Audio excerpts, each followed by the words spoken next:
Léonie avait 6 ans et un secret merveilleux qu'elle ne pouvait partager avec personne.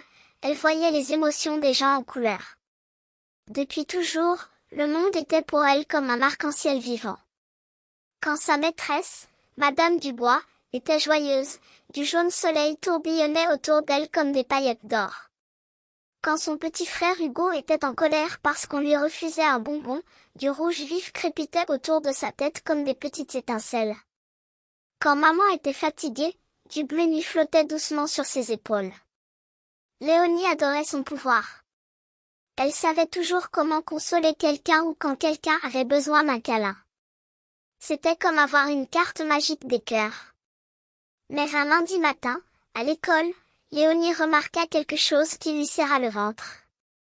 Mathéo, son meilleur ami avec qui elle construisait des châteaux de sable et inventait des histoires de dragons, était entouré d'une couleur qu'elle n'avait jamais vue aussi épaisse, du gris. Un gris lourd, triste, comme un nuage d'orage qui ne voulait pas partir.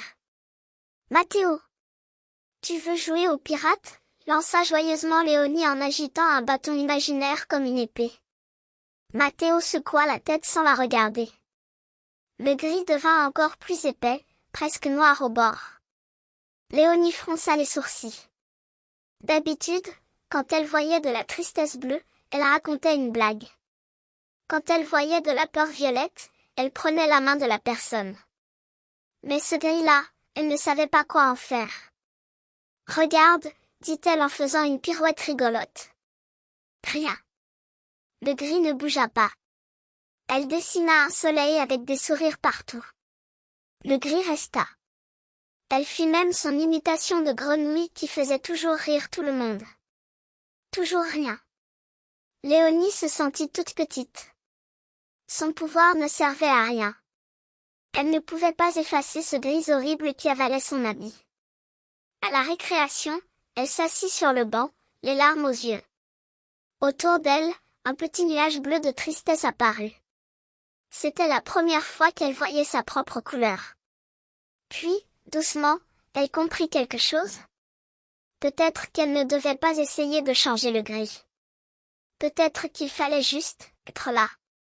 Léonie se leva et alla s'asseoir à côté de Mathéo, sans rien dire. Elle ne fit pas de blague. Elle ne proposa pas de jeu. Elle sortit simplement ses feutres et dessina un petit cœur sur le dos de sa main. Un cœur tout simple, avec des rayures arc-en-ciel. Mathéo regarda le cœur. Puis il regarda Léonie. « Mon chakalin est mort hier soir », murmura-t-il d'une toute petite voix. Léonie sentit son propre cœur se serrer. Elle prit la main de Mathéo et la serra fort. Alors, dans le gris épais, Léonie vit apparaître une toute petite étincelle. Du rose tendre, comme l'intérieur d'un coquillage. Minuscule, fragile, mais bien là. Le gris ne disparut pas.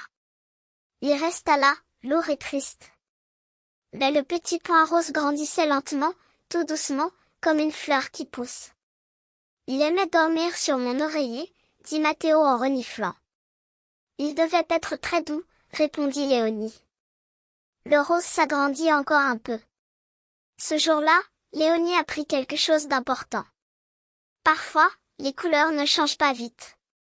Parfois, le gris a besoin de rester un moment. Et c'est normal. Parce que la tristesse, c'est aussi une couleur du cœur. Une couleur qui dit « j'ai aimé quelque chose très fort ».